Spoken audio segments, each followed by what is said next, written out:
Musibah yang menyebabkan 2 pekerja tewas dan 4 lainnya menderita luka-luka. Kecelakaan terjadi saat kereta kerja berupa lokomotif dan mesin pemasang rel lepas dari ujung rel yang sedang dipasang di Kabupaten Padalarang, Bandung Barat pada Minggu sore. 2 pekerja yang tewas adalah warga negara Cina. Begitu pula dengan 4 korban luka yang merupakan WNA Cina. Lalu apa penyebab dari kecelakaan ini dan bagaimana studi kelayakan dari mega proyek kereta cepat Jakarta-Bandung? Kami akan membahasnya di Kabar Petang bersama saya, Sira Safira dan Tisa Noveni. Pengadilan Negeri Jakarta Selatan kembali menggelar sidang lanjutan kasus pembunuhan berencana terhadap Brigadir Yosua Huta Barat. Hari ini ahli digital forensik dihadirkan untuk memutar ulang CCTV di Rubah Saguling. Para terdakwa mengomentari rekaman CCTV yang diputar di persidangan. Ferdi Sambo meminta agar jaksa bisa membuktikan keterlibatan seluruh terdakwa dalam kasus pembunuhan Brigadir Joshua. Pemirsa, kuasa hukum Ferdi Sambo dan Putri Chandrawati, Febri Diansyah menilai hasil rekaman CCTV menunjukkan adanya celah dalam keterangan Baradae. Dia menilai rekaman CCTV ini menunjukkan bahwa kredibilitas dari kesaksian Barada Eliezer patut dipertanyakan. Untuk mengetahui informasi terbaru dari persidangan kasus pembunuhan Brigadir Yosua, kita langsung menuju ke rekan kami. Pemirsa, Laksamana TNI Yudo Margono menjalani upacara serah terima jabatan Sertijab Panglima TNI Selasa pagi tadi di Markas Besar TNI Cilangkap, Jakarta. Dalam upacara ini, Jenderal Andika Perkasa resmi melepas jabatannya sebagai Panglima dan menyerahkannya kepada Laksamana Yudo Margono. Ya, pemirsa, Presiden Joko Widodo berkunjung ke pasar tradisional Sukolilo, Kecamatan Jiwan, Kabupaten Madiun, Jawa Timur, Selasa pagi tadi. Presiden dan Ibu Negara Iriana mengunjungi pasar tradisional dalam rangka memberikan bantuan usaha mikro dan pedagang kaki lima. Pemirsa, PT Kereta Cepat Indonesia Cina masih terus pada Senin malam. Berhasil ditemukan tim SAR gabungan pada Selasa pagi tadi. Keluarga korban histeris dan pingsan saat jenazah dibawa ke rumah duka. Pemirsa, informasi yang baru saja Anda saksikan tadi adalah peristiwa banjir yang terjadi di tebing tinggi Sumatera Utara diakibatkan meluapnya Sungai Padang dan sebagian warga terpaksa mengungsi. Dan kita menuju ke informasi yang tadi kami sampaikan, pemirsa, mengenai seorang pria yang tertimbun longsoran tebing di Sindulang, Kabupaten Sumedang, Jawa Barat pada Senin malam berhasil ditemukan oleh tim SAR dalam keadaan meninggal dunia. Lantas pemirsa, bagaimana pantauan terkini dari kondisi tebing yang longsor di Sumedang, Jawa Barat? Kita langsung menuju ke rekan kami, ada Lutfi. Hari Raya Natal dan Tahun Baru terjadi kenaikan harga kebutuhan pokok di sejumlah pasar di daerah. Harga telur, bumbu dapur, ayam, dan sayur mayur merangkak naik signifikan. Menjadi lokasi makan malam Kepala Negara KTT G20 objek wisata Garuda Wisnu Kencana atau GWK di Jimbaran, Bali kian populer. Setiap hari pemirsa 5.000 lebih wisatawan berkunjung ke GWK.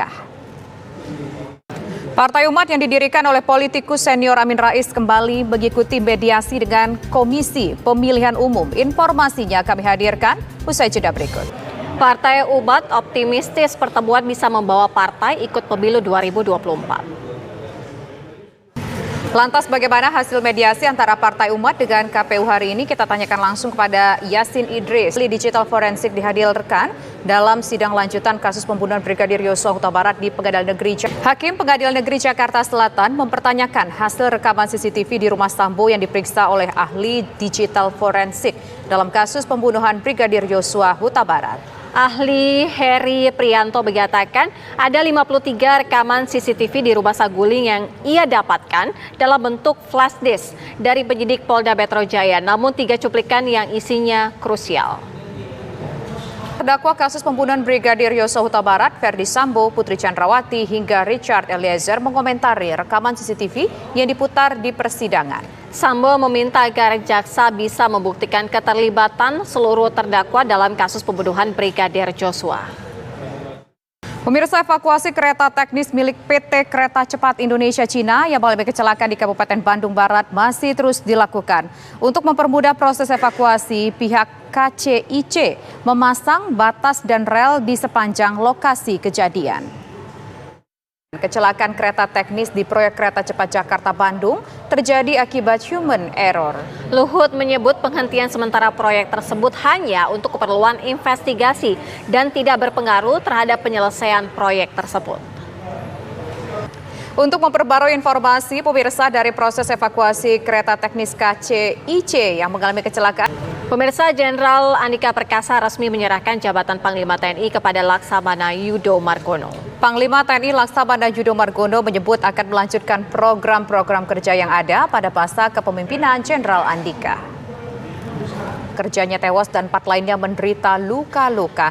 Kecelakaan ini terjadi saat kereta kerja berupa lokomotif dan mesin pemasang rel lepas dari ujung rel yang sedang dipasang di daerah Padalarang, Kabupaten Bandung Barat pada Minggu sore. 2 pekerja yang tewas adalah warga negara Cina. Begitu pula dengan 4 korban luka yang merupakan warga negara Cina. Lalu apa penyebab dari kecelakaan ini dan bagaimana studi kelayakan dari mega proyek kereta cepat Jakarta-Bandung?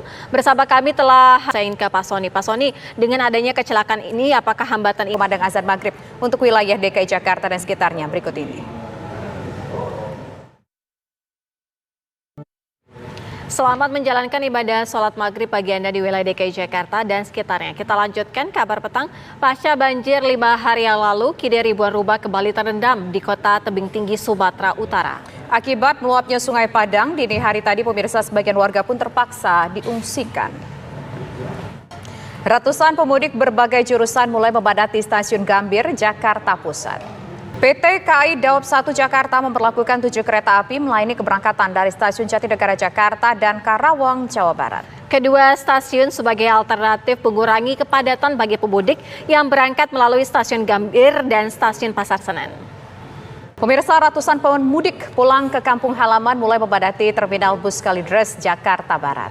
Jelang Natal dan Tahun Baru terjadi kenaikan harga pangan di sejumlah daerah. Terutama untuk harga daging ayam, telur, ikan, dan sayur bayur. Sejumlah lokasi longsor masih menutupi badan jalan Kecamatan Bilato, Kabupaten Gorontalo. Informasi tadi menjadi informasi penutup kita pemirsa dalam program Kabar Petang hari ini. Saya Tisa Noveni.